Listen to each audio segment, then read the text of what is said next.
What comes to your mind immediately when you think of glory? So we might have different images that come to each one of us, but most of us could agree that seeing an Olympic athlete standing on the podium receiving the gold medal is a pretty good image of glory, a moment of glory. Right?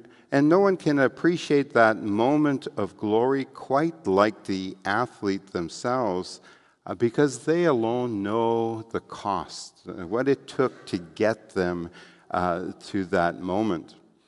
All the hours of training, pushing themselves, strict discipline, and also the emotional and psychological cost of having to be at their best in order to win. And then there's what motivated them to achieve this prize, right? There was something about winning this gold medal that propelled them, that made all that cost, all that sacrifice worthwhile. I think there's an obvious comparison between this and the glory of the resurrection revealed at the transfiguration and the cost of discipleship, the cost of carrying our cross. There are many elements of the event of the Transfiguration in our gospel today, but the preface of the Eucharist summarizes the essence of what's going on at the Transfiguration in one sentence. So this could be a one-sentence homily, but I knew you'd be so disappointed in that I'm going to drag it out. This one sentence says, "For after he had told the disciples of his coming death on the holy mountain, he manifested to them his glory, to show even by the testimony of the law and the prophets that the passion leads to the glory of the resurrection." We're going to be hearing that sentence in 10 or 15 minutes at the preface, but I want to break it down a bit and start with the middle, where we heard to show even by the testimony of the law and the prophets. So in the Old Testament, the scriptures, the laws, the Ten Commandments, this was represented by the person of Moses. And then all of the prophecies represented by the great prophet Elijah, who both appeared with Jesus. Now, just going back to the beginning of the sentence, "For after he had told the disciples of his coming death." So just previous to our gospel, Jesus has been telling the disciples that he must suffer, that he must be rejected and killed, right? The disciples, not what they wanted to hear. They were having a real hard time trying to understand this. And so Jesus brings them up this mountain, this place of prayer, and on the holy mountain he manifested to them his glory, because he wanted to show them, give them, a glimpse that the passion leads to the glory of the resurrection. So at the Transfiguration, the disciples got a glimpse of Jesus' resurrected glory. They got a foretaste of heaven. And so it's worth spending some time for you and I today in this area of glory. Just think how privileged it was for these three disciples to see with their eyes this resurrected glory of Jesus. There's just no way they could forget this event. There's just no way they could sleep through it. And this privilege was granted to them in order to strengthen their faith, so that they could endure Jesus' going through his passion, but also so that later they could follow his example. So today, on this second Sunday of Lent, the church gives us the Transfiguration as a reminder that our destination is the glory of the resurrection, right? The glory of the resurrection, which is beyond our imaginings, but the glory of the resurrection that far outweighs any earthly glory, any Olympic gold medal. The Transfiguration reminds us that the cost of discipleship is far outweighed by the glory of our eternal destination, which is the life of heaven, Or as we heard in the second reading, our citizenship is in heaven.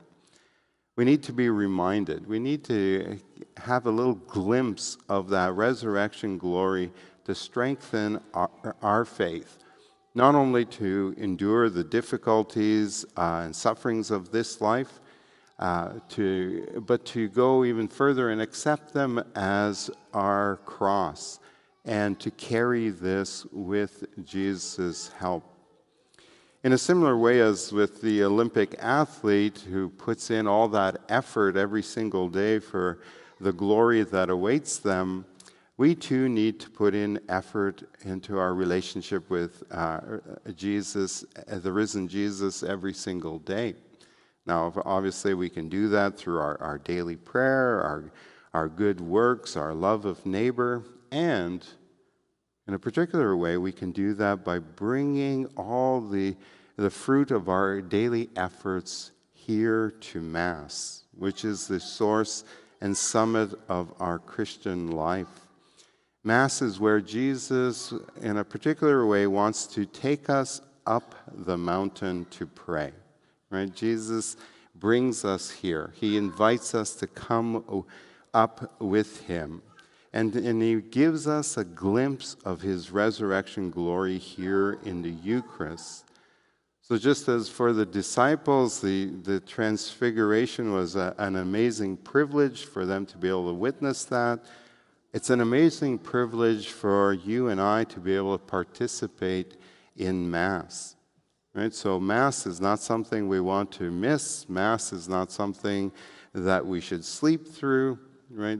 Deliberately missing Mass for us would be like one of the disciples telling Jesus, yeah, no thanks, I'll pass on being present at the Transfiguration. Right? It's a privilege to be here. Last summer and fall, we focused on the Eucharist for several months as we prepared for the Eucharistic Congress in October. We preached on many wonderful aspects of the Eucharist, trying to highlight what a great gift of God's love the Eucharist is and how you and I need to respond to that gift with gratitude and love as well. And we can't afford to forget how important the Eucharist is to our faith, just as we can't afford to forget how crucial the resurrection glory is to our faith. And so I want to remind us of a particular connection between the Eucharist and resurrection glory. One of the most powerful lines comes from St. John Paul II's writing in his encyclical on the Eucharist, where he explained that connection between the Eucharist and Jesus' resurrection glory and how it is that you and I can receive that in the Eucharist. He wrote, "The flesh of the Son of Man, given as food, is his body in its glorious state after the resurrection." I remember the first time that I read that sentence, it was like a light bulb went on in my understanding of the Eucharist and the appreciation of the Eucharist, right? It was like, yeah, of course, the flesh of the Son of Man, right? When we say that we eat his body and blood, right, it is his body in its glorious state after the resurrection. Jesus gives us his resurrected body and blood to eat in the Eucharist. So when you and I receive communion, we are receiving the living presence of Jesus in his eternal resurrected glory. Right? The same glory that Jesus manifested at the Transfiguration. And the disciples at the Transfiguration only saw that glory with their physical eyes. You and I receive that into our bodies. We consume the resurrected Jesus. We have a literal foretaste of heaven within us. What an extraordinary gift, right? What an extraordinary gift of God's love to us.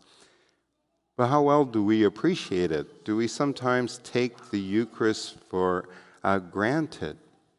Right? Like the Eucharist is this extraordinary gift and mystery that goes beyond anything we can comprehend in this life.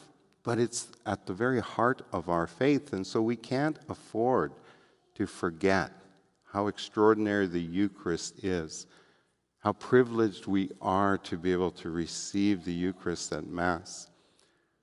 So perhaps you struggle to understand this gift. That's okay, right? At least approach it with that awe that the disciples had at the Transfiguration.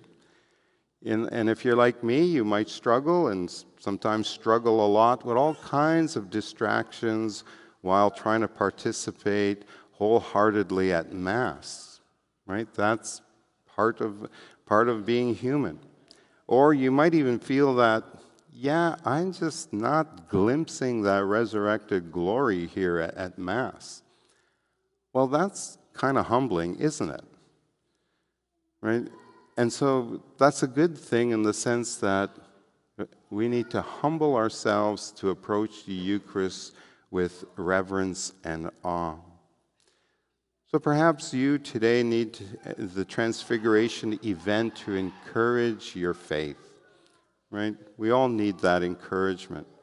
And the Transfiguration reminds us that our destination, our citizenship, is the glory of the resurrection, which far outweighs any earthly glory and far outweighs any cost of discipleship, any cost of carrying our cross.